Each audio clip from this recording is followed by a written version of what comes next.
Hoje eu moro no 26º andar lá no prédio e acaba que a gente tem uma visão mais ou menos de 180 graus da cidade de Goiânia, né? Então, eu vi essa tempestade chegando e eu falei assim para minha mulher: hoje só os eleitos vão na igreja. Quem você vê na igreja hoje é porque é eleito mesmo. Ela, por quê? Eu falei, tá vindo uma tempestade aí, né? Bênção. Aleluia. Eu queria compartilhar com os irmãos aqui um texto na palavra de Deus sobre a importância das nossas decisões. Eu queria ler com vocês no livro de Josué, no capítulo 2. Josué 2.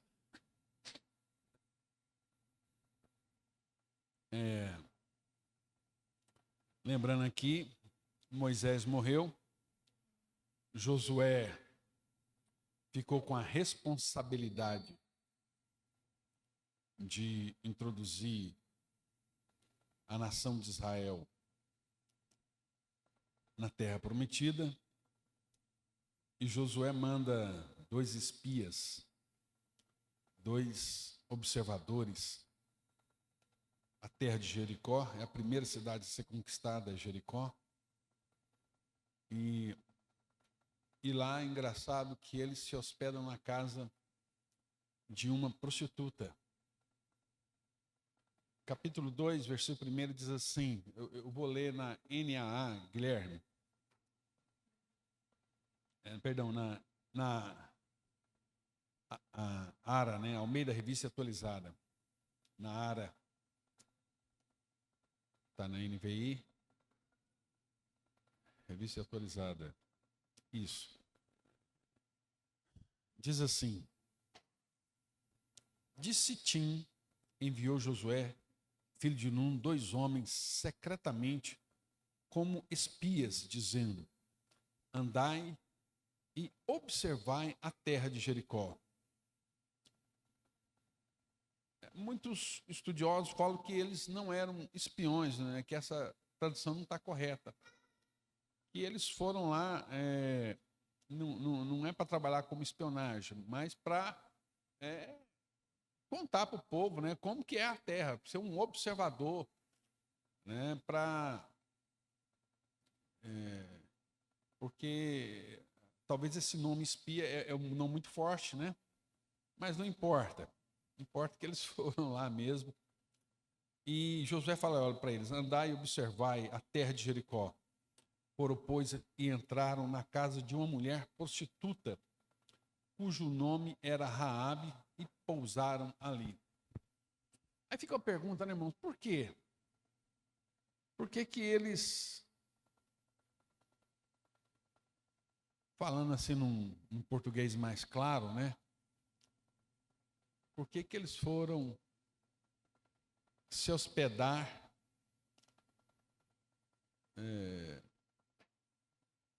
na casa de uma prostituta? Vamos deixar assim mesmo, né? Na casa de uma prostituta. Talvez ali é o único lugar que eles pudessem sentir-se tranquilo, né? Porque a vida deles estava em risco. Eles queriam estar ali e não serem notados. Mas acabou que foi notado, né? Então diz o texto: na casa de uma mulher prostituta, cujo nome era Raabe, e pousaram ali. Então se deu notícia ao rei de Jericó, dizendo: eis que esta noite vieram aqui uns homens dos filhos de Israel para espiar a terra. Então, na mesma noite, chegou a notícia lá para o rei, e nota-se que havia um pânico em Jericó. Todo mundo estava em pânico. Por isso que essa notícia chegou no rei, porque eles sabiam que eles eram primeiro na lista, o exército de Israel estava acampado ali perto. Então eles estavam com muito medo do que estava prestes a acontecer. E eles então, vendo que aqueles rapazes eram israelitas, eles já chamou, vamos dizer, a polícia foi informando todo mundo, E eles foram, o rei mandou prendê-los, né? Versículo 3, mandou, pois, o rei de Jericó dizer a Raabe, faz sair os homens que vieram a ti e entraram na tua casa, porque vieram espiar toda a terra. A mulher, porém, havia tomado e escondido os 2 homens e disse, é verdade que os 2 homens vieram a mim, porém eu não sabia de onde eram. Havendo de se fechar a porta, sendo já escuro, eles saíram, não sei para onde foram, ide após eles depressa, porque os alcançareis. Ela, porém, fizera subir ao eirado, né, lá na laje ali, e os escondera entre as canas de linho que havia disposto em ordem no eirado. Foram-se aqueles homens após os espias pelo caminho que dá ao val do Jordão, e havendo saído os que iam após eles, fechou-se a porta. Então Raabe, ela mentiu. Ela falou para o rei o seguinte, olha, os caras realmente estiveram aqui, eu não sabia de onde que eles eram, mas quando eu fechei aqui o bordel, os caras foram embora. Eles vazaram. Se vocês correrem, vocês alcançam ele, porque eles saíram, tem pouco tempo que eles saíram daqui. Só que, na verdade, Raabe havia pegado aqueles rapazes, colocado lá na laje, porque é interessante que o nome aqui é eirado. Eira é um lugar onde você, no campo, é um quintal que você tem, né? É onde você malha o trigo. Né? O Mateus casou no eirado ali. Eu falei para ele no dia lá, né? Falei na fazenda lá do avô dele lá. Eu falei, como é que você chama isso aqui? Ele falou, eu não lembro o nome que ele dá lá, né? Eu falei, você sabe como é que chama isso aqui? A Bíblia fala, isso aqui chama eira. É o lugar onde você vinha para malhar o arroz, o trigo, os grãos. Então, na verdade, você não casou lá. A festa que foi lá, né? A festa que foi no eirado. Só que aqui não pode ser um eirado comum porque ela morava na muralha. Então, aqui é a laje, né? É a laje ali da casa dela. E nós vamos saber disso mais na frente. E esses homens fugiram, ficaram escondidos lá. E agora, veja que interessante. O que vai acontecer agora. Versículo 8. Antes que os espias se deitassem, foi ela ter com eles ao eirado. Aqui em Goiás, lá no Rio de Janeiro, fala-se a laje, né? Lá na laje, né? E lhes disse, bem sei que o Senhor vos deu essa terra. Olha as palavras dessa mulher. Bem sei que o Senhor vos deu essa terra. E que o pavor que infundis caiu sobre nós. E que todos os moradores dessa terra estão desmaiados. Porque temos ouvido que o Senhor secou as águas do Mar Vermelho diante de vós. Isso aqui, presta atenção, muitas pessoas perguntam assim, por que Deus fez cair a praga, as 10 pragas no Egito? Por que o faraó,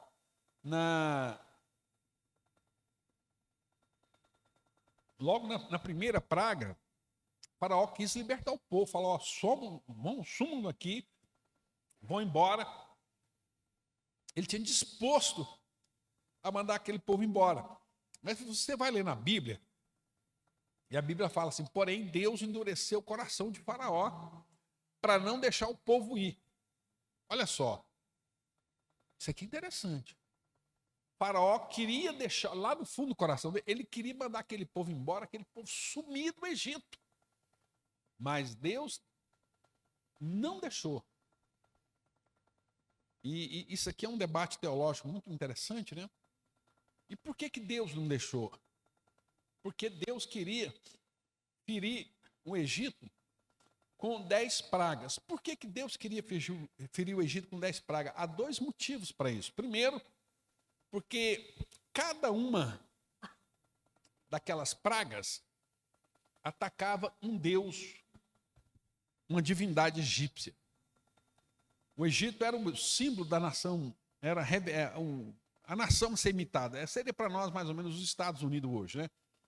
a nação mais poderosa, a nação que detém o maior poder bélico, a maior economia, a maior agricultura. O Egito sempre foi o celeiro do mundo, o Egito sempre sustentou o mundo. O Egito foi sempre um grande produtor de alimento. Hoje o Egito não é nada, né? Aliás, o Egito hoje é uma terra assim complicada, muita sujeira, muito lixo, é terrível. É terrível o Egito hoje. Mas naquela época o Egito era a nação mais desenvolvida da terra. Então Deus queria atingir cada uma das divindades. Deus quis atingir o Deus Sol, Deus quis atingir o Deus Nilo, porque eles achavam que a fertilidade deles vinha do rio e que o rio era um deus, assim como os hindus também adoram o rio Ganges hoje na Índia, eles adoravam o rio Nilo, né? Que é o maior rio em extensão da terra. E o rio Nilo até hoje, uma curiosidade, até hoje não se sabe aonde que é a foz do rio Nilo, onde que ele nasce. Onde nasce o rio Nilo? Até hoje não se sabe. É um mistério assim, que sempre foi tentado desvendar há centenas de anos e nunca se descobriu. Então, todas as pragas, Deus quis atingir. É a última, ali, por exemplo, você pega, cada uma delas tem um porquê. Eles adoravam lá a praga das rãs. Por quê? Porque as rãs, ela comiam os insetos, tudinho, que eram transmissores de doença. Então eles achavam que a rã era uma divindade, todas as divindades. Por último, a última divindade, que é o primogênito, porque Faraó exigia adoração. Faraó é o Deus supremo. Todo mundo tinha que adorar Faraó. Então Faraó era uma divindade. Você não podia nem olhar para Faraó. Então Deus mata o filho primogênito de Faraó para falar o seguinte: olha, você não é nada. Então Deus atingiu todas as divindades. Mas um outro motivo pelo qual Deus queria as 10 pragas é porque todas as nações da terra estavam de olho no Egito. Todas as nações olhando e observando. E quando eles viram aquilo acontecer com o Egito, aquilo criou um pavor em todas as nações. Deus queria causar um temor, um medo nas nações. Então aqui quando ele chega na terra de Canaã, e Raabe fala isso, olha, o pavor de Deus caiu sobre todos os povos, todas as nações, sobre nós. Nós estamos desmaiados de pavor, porque nós sabemos que vocês estão vindo em nossa direção. Ninguém quer enfrentar vocês, porque nós sabemos que Deus está com vocês. Nós sabemos, foi o que ela falou aqui, que Deus abriu o mar vermelho para vocês passarem. Nós sabemos. Isso foi noticiado no mundo inteiro. Não tinha internet, não tinha Instagram, não tinha Facebook, não tinha nada. Mas as nações do mundo ficaram sabendo. E ele diz mais, versículo 10, porque temos ouvido que o Senhor secou as águas do mar vermelho diante de vós, quando saíeis do Egito. E também o que fizeste aos 2 reis dos amorreus, a Seom e a Og, que estavam além do Jordão, os quais destruístes. Nós estamos vendo o que Deus está fazendo através de vocês. Ouvindo isto, versículo 11, desmaiou-nos o coração, e em ninguém mais há ânimo algum por causa da vossa presença. Ninguém tem ânimo para lutar. Todo mundo sabe que onde vocês vão chegar, Deus vai entregar para vocês. Deus vai entregar toda essa terra para vocês. Nós sabemos disso. Ele diz mais, e em ninguém mais há ânimo algum por causa da vossa presença, porque o Senhor, vosso Deus, é Deus em cima nos céus e embaixo na terra. Epa, então aqui agora há algo tremendo aqui. Olha o que essa mulher está falando. Porque o Senhor, vosso Deus, é Deus em cima nos céus e embaixo na terra. Quando você ouve essa mulher falando isso, essa afirmação aqui é Deus, porque o Senhor, vosso Deus, é Deus em cima nos céus e embaixo na terra. O que aconteceu com essa mulher? Você olha para essa frase, o que aconteceu com essa mulher, irmãos? Foi salva, nascida de novo. foi regenerada. Aqui é um testemunho de conversão, igual o ladrão lá na cruz. Lembra do ladrão lá na cruz, que ele falou assim, falou para o outro ladrão que estava à esquerda dele, né? O ladrão que estava à direita de Jesus, falou assim, olha, você não teme a Deus estando em igual situação? Né? Nós estamos aqui porque nós merecemos, os nossos atos nos trouxe a cruz. Mas esse justo nada fez. Aí ele diz para Jesus, Senhor, lembra-te de mim quando entrares no teu reino. Então ele reconhece que ele é pecador, nós estamos aqui porque nós merecemos. Este homem é justo e ele reconhece Jesus dizendo, Senhor, lembra-te de mim quando entrares no teu reino. Eu creio que o Senhor é o Cristo, eu creio que o Senhor é o Messias. Então essas palavras só podem sair da boca de uma pessoa salva, de uma pessoa que teve um encontro com Deus. Então essa mulher aqui, ela demonstra tudo aquilo que estava causando pânico nas pessoas, medo, pavor, nela gerou fé. Nela a ação foi ao contrário, nela ao invés de gerar medo, pavor, pânico, nela gerou fé. Ela diz, olha, se Deus fez isso com os egípcios, se Deus abriu o mar vermelho, se Deus destruiu nações poderosas, a Og, rei dos amorreus, a Seom, rei dos amorreus. Ora, se Deus fez isso, então Deus é Deus. Só o Senhor é Deus. E é esse Deus que eu quero servir. Eu quero renunciar a toda divindade pagã que eu cultuei a vida inteira. Eu quero abandonar essa vida de prostituição. Eu quero abandonar tudo isso. Eu quero servir esse Deus. E é isso exatamente, por isso que nós devemos pregar o Evangelho. Para que as pessoas conheçam o amor de Deus. A Bíblia nos manda pregar o Evangelho. Para que, ouvindo, as pessoas creiam. Quem vai fazer as pessoas crer não é você. Você pode dar os melhores e maiores argumentos, mas é uma obra do Espírito Santo. Agora a pessoa só precisa ouvir. A Bíblia diz que a fé vem pelo ouvir, e ouvir a pregação, a palavra de Deus. As pessoas precisam ouvir, mas como ouvirão se não há quem pregue? Paulo faz essa pergunta, como que as pessoas vão ouvir se você não abre a sua boca? Como que as pessoas vão ouvir se você não proclama o Evangelho? Então, essa mulher, só porque ela ouviu as obras do Senhor, ela ouviu dizer que Deus derramou 10 pragas no Egito, que Deus abriu o mar vermelho, que Deus destruiu os reis dos amorreus. E a nossa pregação é muito mais poderosa do que essa. Nós não temos que pregar que Deus trouxe 10 pragas, que Deus abriu o mar vermelho, que Deus parou o sol, que Deus fez isso e aquilo. A nossa pregação é o seguinte: Deus amou o mundo de tal maneira que deu seu Filho unigênito por você, para que você creia e tenha a vida eterna. O que Jesus quer de mim e de você é que fale do que Deus fez por nós. Aquela mulher, sem conhecer a obra da cruz, ela creu no poder de Deus. E agora a nossa pregação não é no poder de Deus, é no amor de Deus. Deus amou o mundo de tal maneira que deu seu Filho para que todo aquele que nele crê não pereça, mas tenha a vida eterna. Versículo 12, ela fala o seguinte, olha agora, versículo 12. Essa mulher, lá em Romanos fala isso, né? Com a boca se confessa para a salvação. Então, como é que nós cremos que uma pessoa é salva? Como é que nós cremos que uma pessoa é salva? Os testemunhos dela, as palavras dela, a transformação na vida dela. Essa mulher continua dizendo em versículo número 12.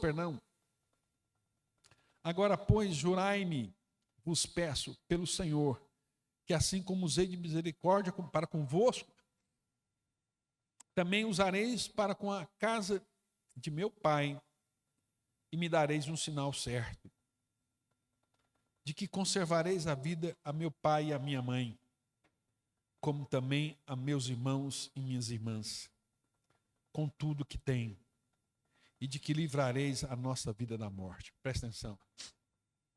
Aqui você tem que tirar o chapéu para Raabe, né? Porque tá vendo, irmão? Uma coisa que a salvação faz é nos livrar de pensar apenas em nós. Essa mulher agora está preocupada com a família dela. Eu quero que vocês, assim como eu fiz com vocês, usei de misericórdia com vocês, vocês também usem misericórdia com a minha casa. Que eu não pereça, que meu pai não pereça, que minha mãe não pereça, que os meus irmãos não pereçam, que as minhas irmãs não pereçam, com tudo o que tem, e que deixareis a nossa vida, que livrareis a nossa vida da morte. Está vendo, irmãos? Você ora pela sua família, você intercede pelo seu pai, pela sua mãe, pela salvação dos seus irmãos. Você ora para o seu irmão que não é cristão ser salvo. Você ora pelo seu pai, pela sua mãe. Esses dias nós estávamos aqui, alguns irmãos aqui estavam presentes, e a gente falando alguma coisa numa roda, e aí uma pessoa perguntou assim, mas será, recentemente eu perdi a minha cachorrinha, fulano de tal, será que minha cachorrinha foi para o céu? Eu falei assim, olha, cachorro não tem espírito, cachorro só tem alma. Cachorro, gato, galinha, vaca, boi, os animais, eles não têm espírito, eles são almas, somente almas viventes. Então, quando eles morrem, eles deixam de existir. Eles não têm um espírito eterno. E a menina ficou assim, ai, então eu pensava que lá no céu eu ia encontrar minha cachorrinha. Então eu não vou encontrar minha cachorrinha lá no céu. Ai. Eu falei assim, e sua mãe? E seu pai? Você está preocupado com seu pai? Porque seu pai e sua mãe não são cristãos. Seu pai e sua mãe ainda não conhecem plenamente a salvação. Você tinha que estar preocupado com seu pai, com sua mãe, com seu irmão. Então, isso aqui a gente vê Raabe falando assim, olha, eu quero a salvação da minha casa. Né? E essa é uma promessa de Deus para nós. Creia no Senhor Jesus Cristo, será salvo tu e a tua casa, a tua família. Tua família vai ser salva. Irmão, nós temos que, é papel nosso orar pela nossa família, orar pelos nossos filhos, pelos filhos dos nossos filhos. Nós somos os guardiões. Então Raabe pensou na família, ela podia pensar, olha, me livra, salva-me. Né? O meu pai, irmão, Deus não tem compromisso com você individualmente, Deus ele tem um compromisso com a sua casa, com a sua família. Você pode ver que toda promessa de salvação na Bíblia nunca é para a pessoa, é para a casa dela. Creia no Senhor Jesus Cristo, será salvo tu e a tua casa. Quando ele falou para Zaqueu, verdadeiramente hoje chegou salvação nesta casa. Sempre é a casa, sempre é a família, entenda isso. Se seu pai e sua mãe ainda não creem em Jesus, eu quero falar para você, então, meu irmão, começa a clamar, porque é uma promessa de Deus para a sua vida, para a sua casa. Se você creu, o seu filho está fora, deixa eu dizer para você, o seu filho não pode ficar fora, porque Deus tem um compromisso com você. E você pode falar para o seu filho, meu filho, se você quisesse ir para o inferno, se você quiser ir para o inferno, eu dizer, você está lascado, porque você não vai para o inferno, porque você é meu filho, e Deus tem um compromisso comigo, e todos os meus filhos vão para o céu, toda a minha casa vão para o céu, para a família, todos eles. Não há outro caminho para você, não há outro meio para você, a não ser servir a Deus. E é isso que Raabe está nos ensinando. Eu quero a minha casa, eu quero meu pai, eu quero a minha mãe, eu quero os meus irmãos, eu quero minhas irmãs, tudo que eles têm. Então aqui, irmão, aqui entra até o cachorrinho. Se um deles tivesse cachorro, até o cachorrinho dele ser salvo. Lembra lá, salvo no sentido de não serem mortos, serem destruídos. Porque é tudo dela. Então, e eu falo assim, muitas pessoas acham que eu não gosto de animais, pelo contrário. Pelo contrário, eu tenho o maior prazer. Irmãos, eu sou daquele que ora pelos animais. Nas fazendas dos irmãos, os irmãos têm fazenda que já viu várias vezes a gente orando, abençoando o gado, abençoando as ovelhas, abençoando a criação, até mesmo os cachorros que eles estão. Porque, irmão, onde um filho de Deus está, até o cachorrinho é abençoado. O papagaio, o periquito, a galinha. Todos são. Porque estão debaixo do nosso guarda-chuva, da bênção, porque é uma bênção. Nós temos que entender, a bênção do Senhor está sobre nós, sobre a nossa família. Nós precisamos entender isso. E olha só, então disseram os homens, a nossa vida responderá pela nossa, se não denunciardes esta nossa missão, e será, pois, que dando-nos o Senhor essa terra, usaremos contigo de misericórdia e fidelidade. Ou seja, se você cumprir a sua palavra, nós vamos cumprir a nossa. É a nossa vida pela sua. E quando o Senhor cumprir a promessa de dar essa terra, nós vamos te honrar. 16, e disse-lhes, ide-vos ao monte para que porventura não vos encontrem os perseguidores, escondei lá 3 dias, até que eles voltem, e depois tomareis o vosso caminho. Disseram-lhe os homens, desobrigados seremos. Presta atenção. Desobrigados seremos. Presta atenção nisso aqui. Os homens vão falar algo para Raabe que é muito importante para nós. Disse-lhe os homens, desobrigados seremos deste juramento que nos fizeste jurar, ou seja, de salvar você e toda a sua família. E se, vindo nós à terra, não atares esse cordão de fio de escarlata à janela, por onde nos fizeste descer, e se não recolheres em casa contigo teu pai e tua mãe, teus irmãos e toda a família de teu pai, qualquer que sair para fora da porta da tua casa, o seu sangue lhe cairá sobre a cabeça, e nós seremos inocentes. Mas o sangue de qualquer que estiver contigo em casa caia sobre nós, a nossa cabeça, se alguém neles puser a mão. Olha o que eles estão fazendo aqui, isso é fantástico. A sua casa é salva, mas você vai colocar um lençol vermelho na sua casa. Todo mundo que olhar, todos que olharem para Jericó, eles vão destruir tudo. Mas aquela casa que tiver com um lençol vermelho, simbolizando o sangue do Cordeiro, aquela casa que tiver com sangue, com a bandeira vermelha, a cortina vermelha, ninguém vai morrer. Se alguém não tiver debaixo da sua cobertura, se alguém sair e não quiser entrar na casa, ele vai morrer. Nós não temos compromisso com aqueles. Mas aqueles que estiverem na sua casa, todos estarão protegidos. Ninguém vai perecer. É a nossa palavra. Ninguém toca, ninguém toca. Irmãos, isso aqui é tremendo. E qual é a bandeira? Qual é a marca? Porque nós falamos isso, nós temos a marca da promessa em nossas vidas. A nossa casa tem que ser marcada pelo sangue do Cordeiro. Lembra quando o anjo da morte passou sobre o Egito para matar os primogênitos? Onde tinha a marca do sangue, ele não podia tocar. O espírito de morte não podia tocar. E aqui é a mesma coisa, o espírito de morte vai passar sobre Jericó, as muralhas vão cair, e nenhum soldado de Israel pode tocar na sua família, nenhum demônio pode tocar na sua família, nenhum anjo que vai vir para a batalha, para destruir Jericó, tem o poder de tocar na sua família, se na família tiver a marca do sangue, a marca da promessa sobre a sua família. E eu quero dizer para você, o responsável de colocar essa marca da promessa na sua família é você. A salvação do seu irmão, da sua irmã, depende de você. A salvação do seu pai, da sua mãe, é responsabilidade sua. A responsabilidade do seu sobrinho é responsabilidade sua. Porque você conhece Jesus. Você tem a marca da promessa. E você tem a obrigação de clamar por eles, pela salvação deles. E não permitir que eles pereçam. Mas que eles realmente estejam debaixo do guarda-chuva, da cobertura, da sua oração, da sua proteção. Porque Deus tem um compromisso com você. Porque Deus diz para Abraão, em ti serão benditas todas as famílias da terra. Creia no Senhor Jesus Cristo, será salvo tu e a tua casa. Né? Hoje verdadeiramente entrou salvação nesta casa. Toda a promessa de Deus é para a sua família.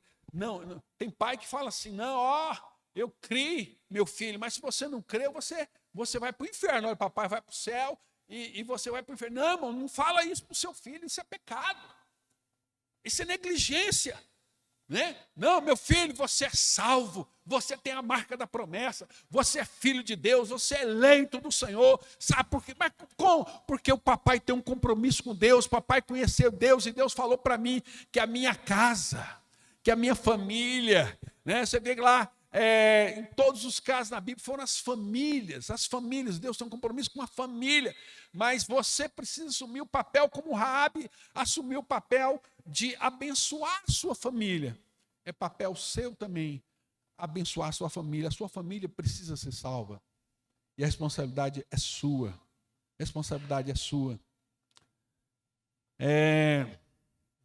Versículo de número 23. Assim, os 2 homens voltaram e desceram do monte, passaram e vieram a Josué, filho de Num, e lhes contaram tudo o que lhes acontecera. Disseram a Josué: certamente o Senhor nos deu toda essa terra nas nossas mãos, e todos os seus moradores estão desmaiados diante de nós. Aí, agora nós vamos para o capítulo número 6,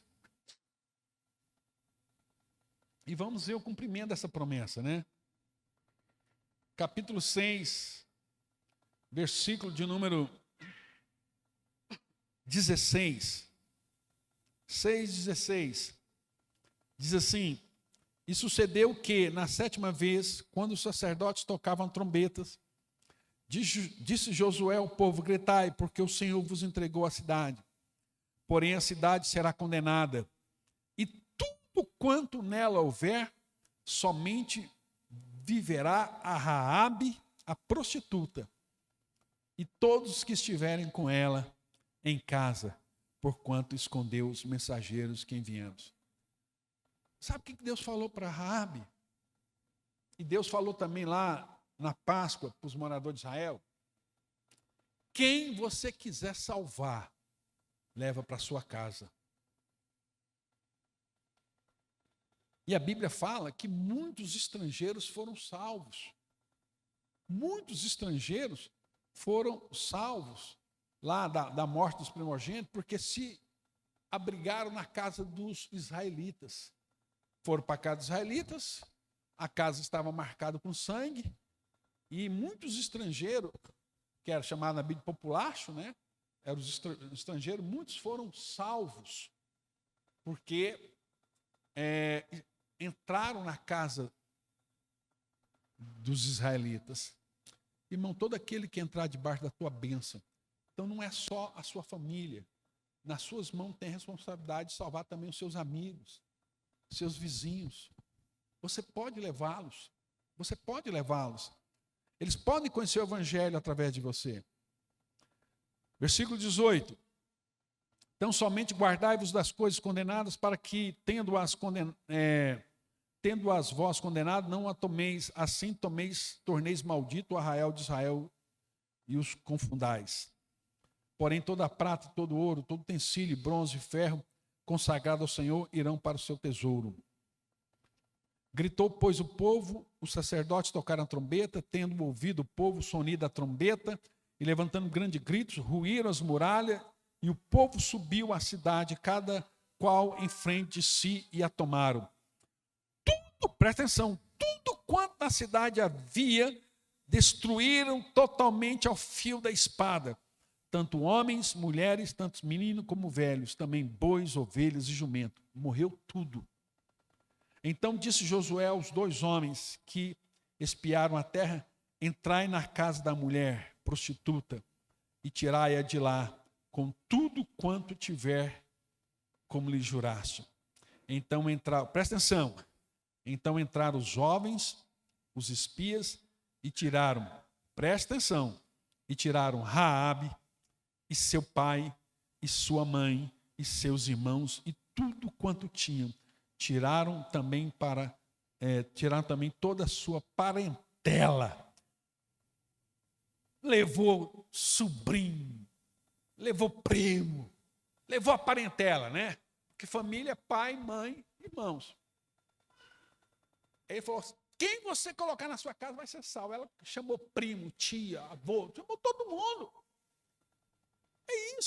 Irmãos, e eu posso pregar isso para vocês, eu posso, porque eu vivo isso. Isso aconteceu na minha família, com a minha conversão. Está a Julinha aqui, que é sobrinha minha. A minha família converteu, né? Todos os meus irmãos foram se convertendo. Todos os meus irmãos foram se convertendo. Então, todos vieram para o Senhor. Há uma promessa de Deus para nós, há uma promessa de Deus para a nossa casa. Então, Raabe, quando ele falou, é todo mundo, então vou levar minha tia, vou levar meus primos, vou levar meus amigos. Ela entupiu a casa dela, ficou gente na laje lá, caindo pela janela. Ficou todo mundo lá. Mas ela salvou toda a parentela dela. Diz, toda a sua parentela, e os acamparam fora do arraial de Israel. Porém, a cidade e tudo quanto havia nela queimaram. Tão somente a prata e o ouro, utensílios de bronze, de ferro, deram o tesouro para a casa do Senhor. Mas 25. Mas Josué conservou com vida a prostituta Raabe. O tempo inteiro, prostituta, né? E a casa de seu pai, e tudo quanto tinha. E habitou no meio de Israel até os dias de hoje, porquanto esconderam os mensageiros que Josué enviara a Jericó. Ela habitou, se tornou uma israelita. Irmãos, e não foi só isso. Não foi só que ela se tornou uma israelita. Ela vai casar, né? Raabe vai casar com um homem. Eles vão ter um filho que é Boaz, que vai casar com Ruth, que vai ser avô de Davi. E quando você lê na genealogia de Jesus, vamos ver aqui em Mateus capítulo 1, para nós encerrarmos, só para você ver a genealogia, né, que é uma coisa que quase ninguém gosta de ler na Bíblia. Quando chega na Bíblia, genealogia, geralmente muitas pessoas pulam. Mas aqui fala assim, ó, Mateus 1, né? Versículo 4, Arão gerou a Minadab, Minadab Naazon, Naazon a Salmão, Salmão gerou a Raabe, Salmão gerou de Raabe a Boaz. Esse de Ruth gerou Obed, e Obed a Jessé, e Jessé gerou Davi. Então Davi era filho de Jessé, neto de Obed e bisneto de Boaz e trineto de Raabe. Ela entrou para a família real. Ela entrou para a família da descendência do nosso Senhor Jesus. E aí eu encerro o último versículo lá em Hebreus. Porque quando a Bíblia vai falar dos maiores heróis da fé, está lá na galeria, chama Galeria dos Heróis da Fé, no livro de Hebreus, no capítulo de número 11. E no capítulo de número 11 de Hebreus,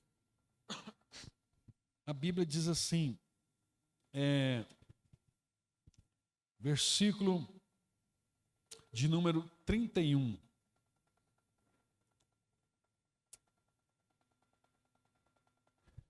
Hebreus, versículo 30, né? Vamos lá, Hebreus 30.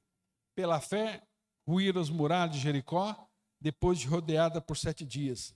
Pela fé, Raabe, a meretriz, de novo, não foi destruída com os desobedientes, porque acolheu com paz os espias. Então, presta atenção. Por que Raabe foi salva e os moradores de Jericó não foram? Todos os moradores de Jericó viram os milagres, viram o poder de Deus, conheceram a Deus, conheciam, mas resistiram ao Espírito de Deus. E Raabe se converteu ao Senhor.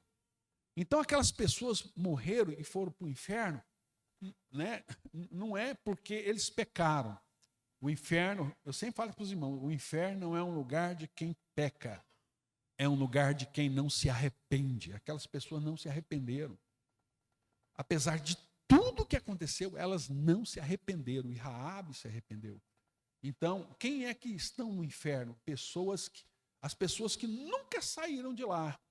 Por que nós saímos do inferno? Porque também nós estávamos no inferno, diz Paulo falando aos Efésios capítulo 2. Todos nós andávamos segundo o curso desse mundo, segundo o filho da desobediência, né? Todos nós. Qual a diferença nossa dos demais? É que nós, como Raabe, nos arrependemos dos nossos pecados. Amém? Então, a condenação está não no pecado em si, mas na rejeição ao amor de Deus. Cristo morreu por nós. Deus deu seu Filho por nós. Deus fez uma obra por nós, deu seu Filho por nós. E rejeitar a oferta de Deus é o que leva as pessoas para o inferno. As pessoas vão para o inferno porque elas rejeitaram a oferta de Deus, a salvação de Deus. Elas se recusaram a se arrepender dos seus pecados e entregar sua vida para o Senhor Jesus. Amém?